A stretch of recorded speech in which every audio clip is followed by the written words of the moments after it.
हरे कृष्ण। श्रीमद् भागवतम दशम स्कंद अध्याय 89। कृष्ण तथा अर्जुन द्वारा ब्राह्मण पुत्रों का वापस लाया जाना।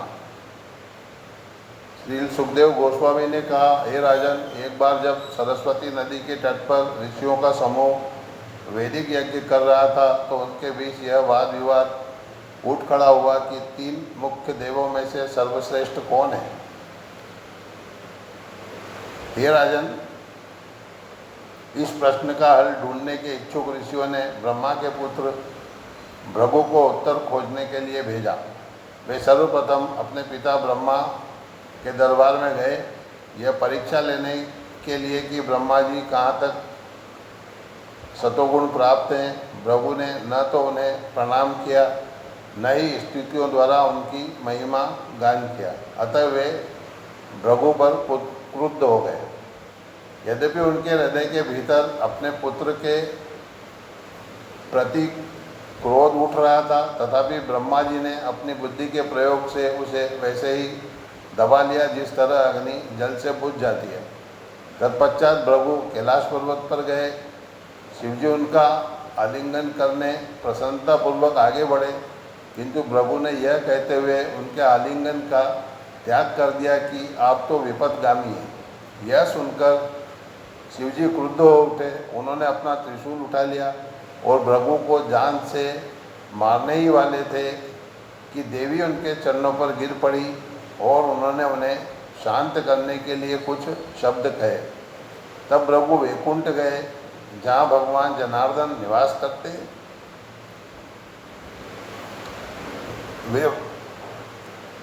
वे भगवान के पास तक गए। वहाँ भगवान श्री लक्ष्मी जी की गोद में लेटे हुए थे। भृगु ने उनकी छाती पर पाँव से प्रहार किया। भगवान देवी लक्ष्मी सहित आदर सूचित करने के लिए उठकर खड़े हो गए। शुद्ध भक्तों के चरम लक्ष्य भगवान ने मुनि के समक्ष अपना सिर झुकाया और उनसे कहा,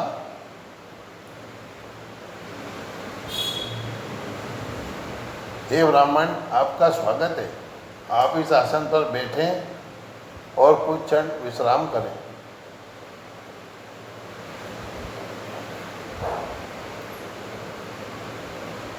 हे प्रभु, आपके आगमन पर ध्यान न दे पाने के लिए हमें क्षमा कर दें। कृपा करके अपने पाँवों के प्रक्षालित जल को देकर मुझे, मेरे धाम तथा लोकपाल भक्तों के राज्यों को पवित्र कीजिए। निस्संदेह यही जल तीर्थ स्थानों को पवित्र बनाता है। हे प्रभु, आज मैं लक्ष्मी का एकमात्र आश्रय बन गया हूँ। वह मेरी छाती पर निवास करने के लिए सहमत होगी।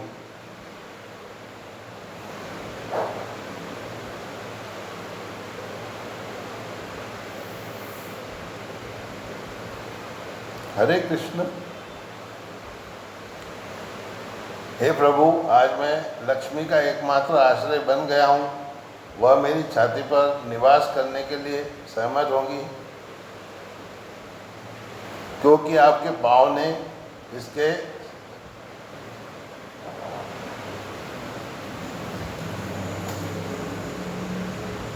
सारे पापों को दूर कर दिया। श्री सुखदेव गोस्वामी ने कहा, भगवान वैकुंठ द्वारा कहे गए गंभीर शब्दों को सुनकर भृगु संतुष्ट तथा प्रसन्न हो उठे। वे भक्तिमय आनंद से विवल होकर निःशब्द हो गए और उनकी आंखें अश्रुओं से भर आई। हे राजन, तब भृगु वैदिक विद्वानों की यज्ञशाला में लौट आए और अपना सारा अनुभव कह सुनाया। भृगु के विवरण को सुनकर चकित हुए मुनियों के सारे संदेह दूर हो गए और वे आश्वस्त हो गए कि विष्णु सबसे बड़े देव हैं। उन्हीं से शांति, निर्भयता, धर्म के अनिवार्य सिद्धांत, ज्ञान सहित वैराग्य आठों योग शक्तियाँ मन के सारे कल्मशों को धो डालने वाली उनकी महिमा प्राप्त होती है। वे शांत तथा संभाव वाले निपुण उन मुनियों के परम गंतव्य माने जाते हैं जिन्होंने सारी हिंसा का परित्याग कर दिया है। उनका स्वरूप शुद्ध सत्वमय है और ब्राह्मण उनके पूज्य देव हैं। बुद्धिमान व्यक्ति जिन्होंने आध्यात्मिक शांति प्राप्त कर ली है निस्वार्थ भाव से उनकी पूजा करते हैं। भगवान 3 प्रकार के व्यक्त प्राणियों में विस्तार करते हैं, ये राक्षस, असुर तथा देवता। ये तीनों ही भगवान की भौतिक शक्ति से उत्पन्न हैं और उसके गुणों से बद्ध हैं, किंतु इन तीनों गुणों में से सतोगुण ही जीवन की अंतिम सफलता प्राप्त करने का साधन है। श्री सुखदेव गोस्वामी ने कहा, सरस्वती नदी के तट पर रहने वाले विद्वान ब्राह्मणों ने समस्त लोगों के संशयों को दूर करने के लिए यह निष्कर्ष निकाला। तत्पश्चात उन्होंने भगवान के चरण कमलों की भक्ति की और वे सभी उनके धाम को प्राप्त हुए। श्री सुख गोस्वामी ने कहा, व्यासदेव मुनि के पुत्र श्री सुखदेव गोस्वामी के कमल मुख से इस प्रकार सुगंधित अमृत बहा। परम पुरुष का यह अद्भुत महिमा गायन भौतिक संसार के सारे भय को नष्ट करने वाला है।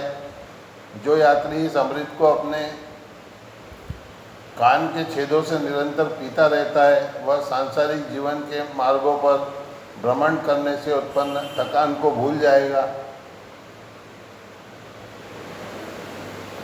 श्री सुखदेव गोस्वामी ने कहा, एक बार द्वारका में एक ब्राह्मण की पत्नी ने पुत्र को जन्म दिया, किंतु हे राजन, यह नवजात शिशु पृथ्वी का स्पर्श करते ही मर गया। ब्राह्मण ने उस मृत शरीर को ले जाकर राजा उग्रसेन के दरबार के द्वार पर रख दिया। फिर क्षुब्ध तथा दीनहीन भाव से शोक विलाप करता वह इस प्रकार बोला। ब्राह्मण ने कहा, ब्राह्मणों के इस सट, लालची, शत्रु तथा इंद्रिय सुख में लिप्त रहने वाले अयोग्य शासक द्वारा अपने कर्तव्यों को संपन्न करने में हुई किसी त्रुटि के कारण मेरे पुत्र की मृत्यु हुई। हिंसा में सुख पाने वाले तथा अपनी इंद्रियों को वश में न कर सकने वाले दुष्ट राजा की सेवा करने वाले नागरिकों को निरंतर निर्धनता तथा दुख का सामना करना पड़ता है। उस बुद्धिमान ब्राह्मण को अपने दूसरे तथा तीसरे पुत्र के साथ भी यही दुख भोगना पड़ा। प्रत्येक बार वह अपने मृत पुत्र का शरीर राजा के दरवाजे पर छोड़ जाता और वही शोक गीत गाता। जब उस ब्राह्मण का नवा पुत्र मरा तो भगवान केशव के निकट खड़े अर्जुन ने उस ब्राह्मण के विलाप को सुना। अतः अर्जुन ने ब्राह्मण से कहा, हे ब्राह्मण, क्या बात है? क्या यहाँ पर कोई राजसी दरबार का निम्न सदस्य अर्थात क्षत्रिय बंधु नहीं है जो अपने हाथ में धनुष लेकर आपके घर के सामने खड़ा रहे? ये क्षत्रिय ऐसा आचरण कर रहे हैं मानो यज्ञ में व्यर्थ ही लगे हुए ब्राह्मण हो। जिस राज्य में ब्राह्मण अपनी नष्ट हुई संपत्ति, पत्नी तथा संतान के लिए शोक करते हैं, उसके शासक निरे वंचक हैं जो अपना उदर पोषण करने के लिए राजाओं का अभिनय करते हैं। हे प्रभु, मैं ऐसे अत्यंत दुखियारे आप तथा आपकी पत्नी की संतान की रक्षा करूँगा। यदि मैं यह वचन पूरा न कर सका तो मैं अग्नि में प्रवेश करूँगा। ब्राह्मण ने कहा, न तो संकर्षण, वासुदेव, सर्वश्रेष्ठ धनुधर प्रद्युम्न, न अद्वितीय योद्धा अनिरुद्ध ही मेरे पुत्रों को बचा सके, तो फिर तुम क्यों ऐसा कौशल करने का प्रयास करने जा रहे हो जिसे ब्रह्मांड के स्वामी भी नहीं कर सके? हमें तुम पर विश्वास नहीं हो रहा। श्री अर्जुन ने कहा, हे ब्राह्मण, मैं न तो संकर्षण हूँ, न कृष्ण और न ही कृष्ण का पुत्र, प्रत्युत मैं गांडीवधारी अर्जुन हूँ। हे ब्राह्मण, शिवजी को भी तुष्ट करने में सफल मेरी क्षमता को कम न करें। हे स्वामी, मैं आपके पुत्रों को वापस ले आऊँगा। चाहे मुझे युद्ध में साक्षात काल कोई क्यों न पराजित करना पड़े। हे शत्रुओं को सताने वाले। इस तरह अर्जुन द्वारा आश्वस्त किए जाने पर अर्जुन के पराक्रम की घोषणा सुनकर तुष्ट हुआ ब्राह्मण अपने घर चला गया। वह पूज्य ब्राह्मण पत्नी के प्रसव काल के समय अत्यंत चिंतित होकर अर्जुन के पास गया और उनसे याचना की, कृपा करके मेरे बच्चों को मृत्यु से बचा ले। शुद्ध जल का स्पर्श, भगवान महेश्वर को नमस्कार तथा देवी अस्त्रों के लिए मंत्रों का स्मरण करके अर्जुन ने अपने गांडीव धनुष की डोरी चलाई।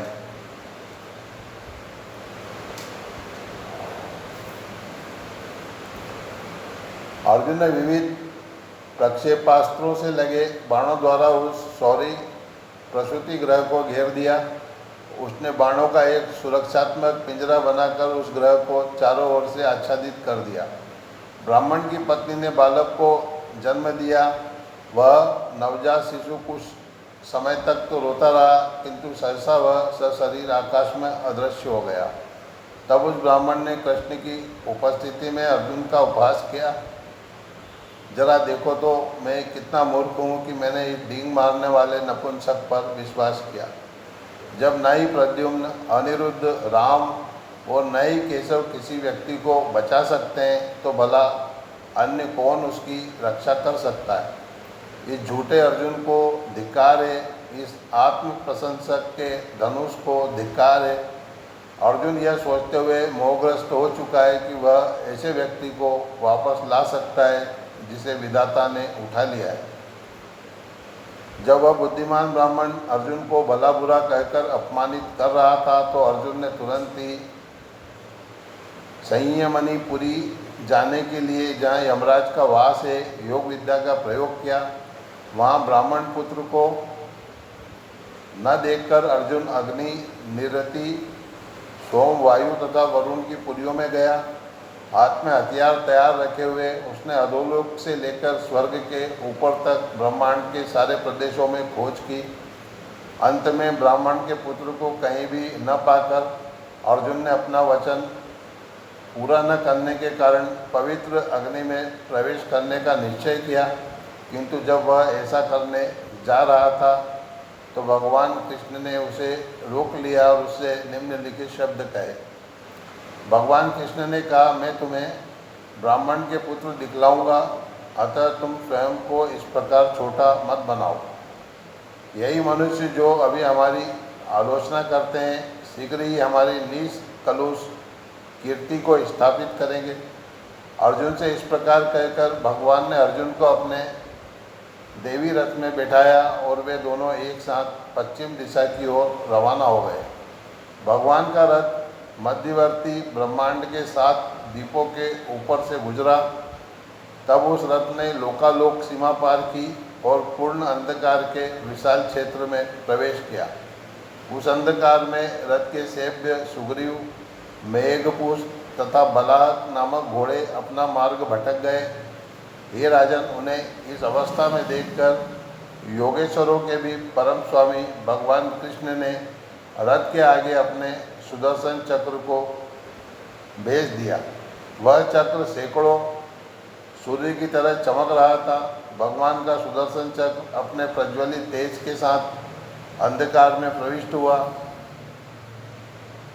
मन की गति से आगे बढ़ते हुए उसने आदि पदार्थ से विस्तीर्ण भयावह घने अंधकार को उसी तरह काट दिया जिस तरह भगवान राम के धनुष से छूटा तीर शत्रु की सेना को काटता हुआ निकल जाता है।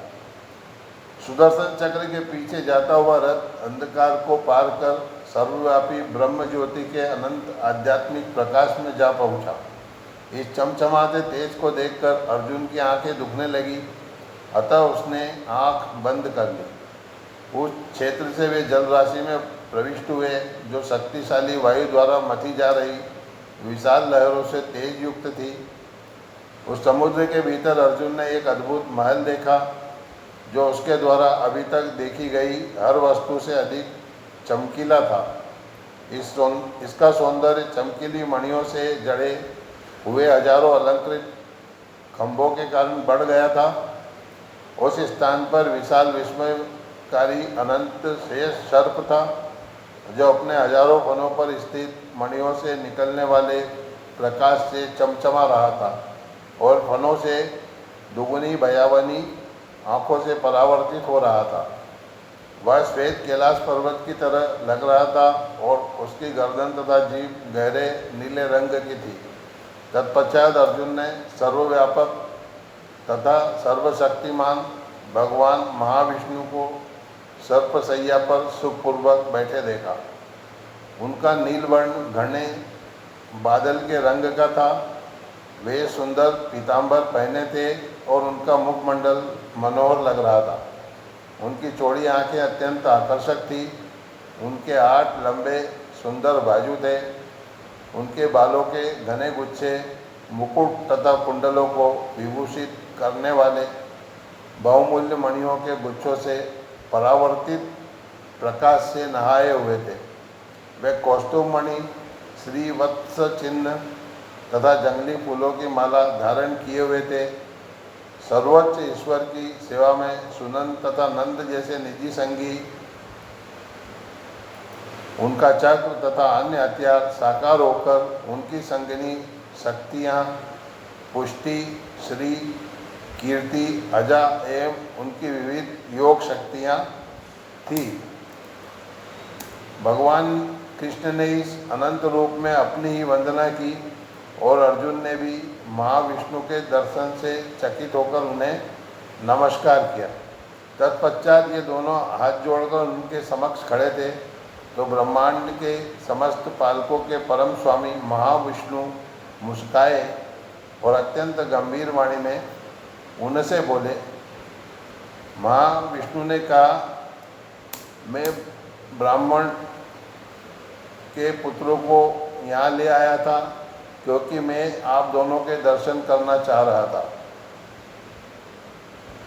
आप मेरे अंश हैं जो धर्म की रक्षा हेतु पृथ्वी पर अवतरित हुए। जो ही आप पृथ्वी के भार स्वरूप असुरों का वध कर चुके, आप तुरंत ही मेरे पास यहाँ वापस आ जाएं। हे महापुरुषों में श्रेष्ठ, यद्यपि आपकी सारी इच्छाएं पूर्ण हो चुकी है, किंतु सामान्य जनों के लाभ हेतु आप नर तथा नारायण मुनियों के रूप में अपने धार्मिक आचरण का आदर्श प्रस्तुत करते रहें। सर्वोच्च लोक के परमेश्वर द्वारा इस तरह आदेश दिए जाकर कृष्ण तथा अर्जुन ने ओम का उच्चारण करके अपनी सहमति व्यक्त की और तब सर्वशक्तिमान महाविष्णु को नमन किया। ब्राह्मण पुत्रों को लेकर वे द्वारका लौट आए और उन्हें ब्राह्मण को सौंप दिया। वे शिशु वैसे ही रूप में थे जैसे वो खो गए थे। विष्णु धाम को देखकर अर्जुन पूर्णतः विस्मित थे। वे इस निष्कर्ष पर पहुँचे कि मनुष्य की अद्वितीय शक्ति का प्रदर्शन कृष्ण की कृपा की अभिव्यक्ति मात्र है। अब चूंकि भगवान ने अनेक राजाओं का वध कर दिया था, शेष कार्य अर्जुन पर छोड़ दिया ताकि युधिष्ठिर धार्मिक सिद्धांतों से राजकाज संपन्न कर सके। अपनी सर्वश्रेष्ठता का प्रदर्शन के उपरांत भगवान ने उपयुक्त अवसरों पर ब्राह्मणों तथा प्रजा पर इच्छित वस्तुओं की ऐसे वर्षा की जैसे इंद्र जल की वर्षा करता है। भगवान कृष्ण ने इस जगत में ऐसी ही अन्य लीलाएं की। सामान्य मानव जीवन के आनंद का भोग किया और अनेक यज्ञ संपन्न किए। इस प्रकार श्रीमद् भागवतम 10वें स्कंद अध्याय 89 कृष्ण तथा अर्जुन द्वारा ब्राह्मण पुत्रों को वापस लाया जाना नामक अध्याय के भक्ति वेदांत श्लोकार्थ पूर्ण हुए। हरे कृष्ण कृष्ण कृष्ण हरे हरे, हरे राम राम राम हरे हरे, हरे कृष्ण कृष्ण कृष्ण हरे हरे, हरे राम राम राम हरे हरे, हरे कृष्ण।